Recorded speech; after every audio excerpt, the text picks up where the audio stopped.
Mga kaparokya, gaano kaya katotoo ang nababalita na ilang mga kapamilya star, ito po yung mga artista from ABS-CBN na gustong lumipat sa kapatid network. Ito po ay yung under sa TV5 dahil sa isang tao. Yan ang pag-uusapan natin ngayong araw po, mga kaparokya. Pero bago yan mga kaparokya ay humiling ako sa inyo na pakisubscribe ang aking YouTube channel. Paki-like and share nyo na rin nang sa gayon ay mas dumami pa po makapanood ng mga in-upload po nating video araw-araw. Maraming salamat po at sobrang na-appreciate ko po kayo mga kaparokya. By the way, ako nga po pala si Mervin, the man behind Kaparokya TV.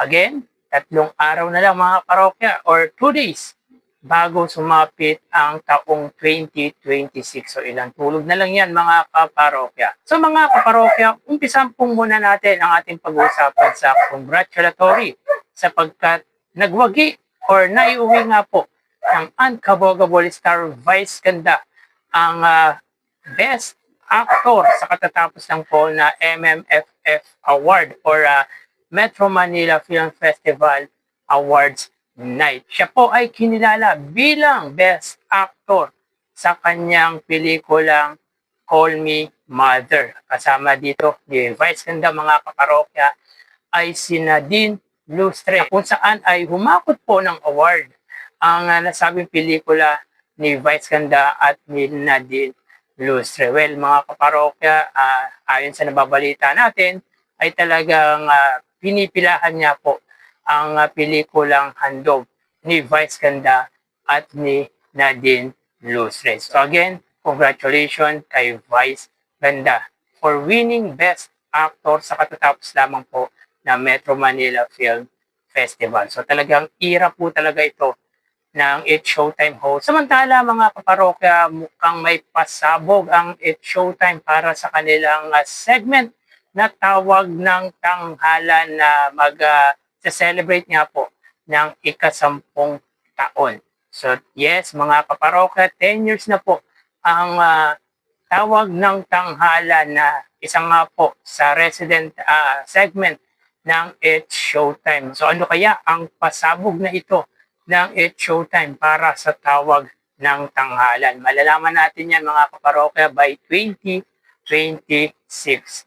Samantala mga kaparokya, bukas December 30 ay mapapanood na nga po sa Netflix ang pelikula ni na Bossing Vic Soto at Piolo Pascual na The Kingdom. So nagpaskil ng Billboard ang isa sa producer ng The Kingdom na APT Production sa APT Studio just to promote their movie or last year movie na The Kingdom.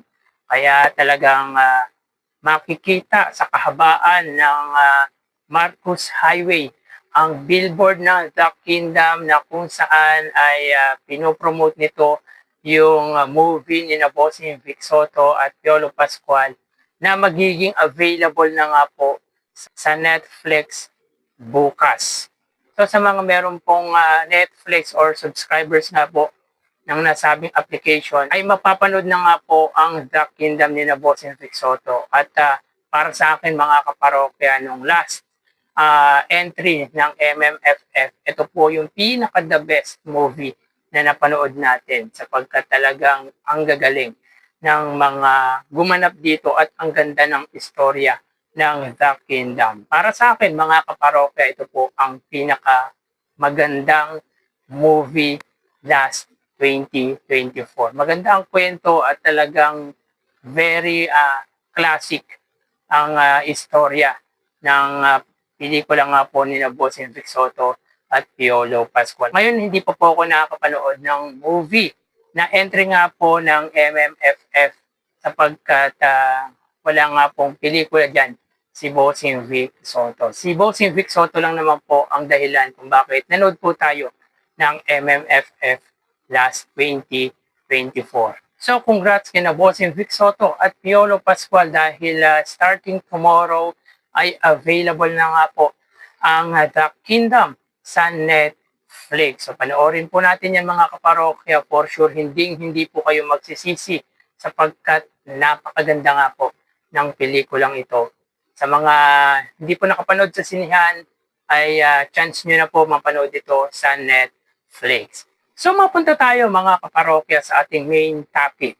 So yun nga po mga kaparokya, gaano katotoo ang nababalitang ilang mga artista nga po sa ABS-CBN ang nais na lumipat sa Kapatid Network or sa TV5 dahil nga po sa isang tao. Sino kaya itong taong to mga kaparokya? Ang dahilan kung bakit nais ng mga ito na lumipat sa Kapatid Network. Mga kaparokya, itong taong to ang siyang ama ng mga artista or nakilalang artista. Tulad nga po nila Judy Ann Santos, Piolo Pascual at marami pang iba na kung saan ito nga po ang siyang nag-manage ng Star Circle at yan nga po ay walang iba kundi si Johnny Manahan or Director Johnny Manahan. So alam naman po natin mga kaparokya na lumipat na nga po si Johnny Manahan sa TV5 at for sure malaking tulong po ang maiambag nga po ni Johnny Manahan yung mga experience nito sa kanyang profession ay pwede nitong mai-apply sa Kapatid Network or TV5. At masasabi natin na ito nga po ang isa sa pinakamagaling, pinakamahusay na talent researcher sa buong bansa. Marami pong pinasikat ito mga kaparokya. Kaya hindi po tayo magtataka mga kaparokya na ilang mga kapamilya star ang nais lumipat dahil nga po sa taong ito. Dahil of course nandun po ang respeto ng mga artista kay Director Johnny Manahan. Malaki po talaga ang naging influensya ni Johnny Manahan sa mga artista noon at magpasa hanggang ngayon.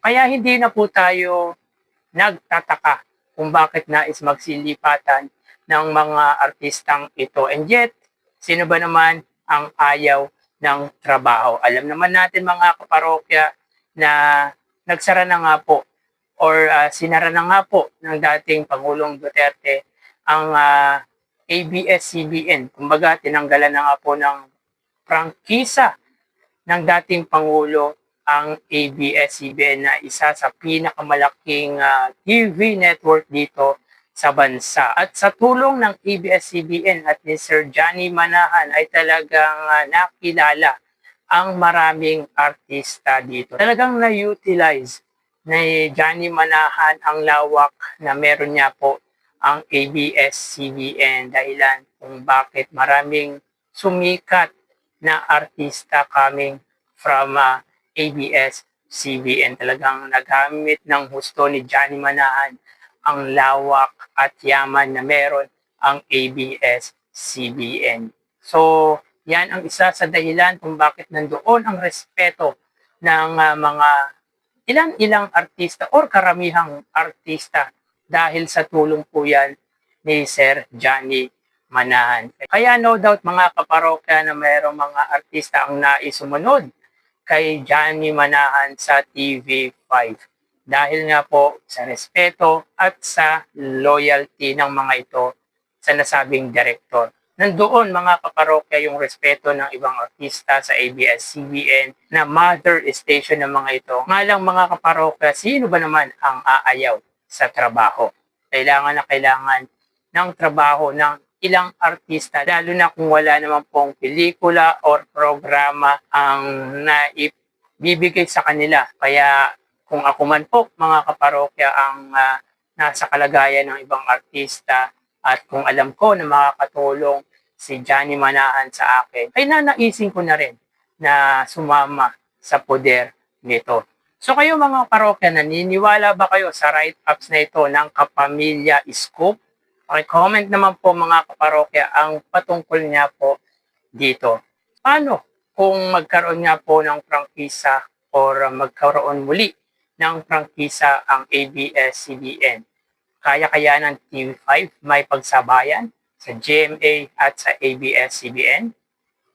Ako mga kaparokya, naniniwala ako na kayang makipagsabayan ng TV5 sa ABS-CBN at sa GMA Network. Ang disadvantage nga lang mga kaparokya kung magkakaroon niya po ng franchise or prangkisa ang ABS-CBN ay yung coverage na naaabot ng TV5. Kaya para sa akin mga kaparokya, yun lang ang magiging problema ng Kapatid Network once na magkaroon ng prangkisa ang ABS-CBN. Knowing naman mga kaparokya na magaling magpasikat ang ABS-CBN, magagaling ang mga director nila doon. Pero naniniwala din ako na kayang may pagsabayan na or talagang may pag-compete ng TV5 sa dalawang biggest TV stations dito sa bansa sapagkat malaki po ang maitutulong ng 8 Bulaga sa TV network na pagmamayari nga po ni Manny V. Pangilinan. At tulad ng sinasabi po natin palagi mga kaparokya, ang 8 Bulaga ang siyang pundasyon ng TV5 para mas makilala pa po ang nasabing TV station. Naniniwala ako na kayang-kaya na pong may pagsabayan ng TV5 sa ABS-CBN at sa GMA Network dahil mga kaparokya sa 8 Bulaga. Ang 8 Bulaga ay marami na pong napatunayan at alam nito kung paano kilitiin ang masa, ang viewers. Plus factor pa mga kaparokya na nasa puder na nga po nila si Director Johnny Manahan na malaki nga po ang maitutulong sa lawak ng experience nito when it comes in entertainment. So, 8 Bulaga, Johnny Manahan ay isa sa pinakamagaling na director dito sa bansa. At isa pa sa concern natin dyan mga kaparokya ay yung signal. Yung coverage at signal ay dapat ayusin ng TV5. Kasi once na magawa nila yan, once na maayos nila yan, for sure, kayang-kaya na po talagang may pagsabayan ng TV5 sa ABS-CBN at sa GMA Network. Yan lang naman po talaga ang problema ng TV5. Ang coverage, ang signal, and of course yung mga talent. Pero since nandyan naman po ang 8 Bulaga, nandyan naman na po si Johnny Manahan, ay malaki po ang mapocontribute, malaki po ang maitutulong ng mga institusyong yan para sa TV network na pagmamayari nga po ni Manny V. Pangilinan.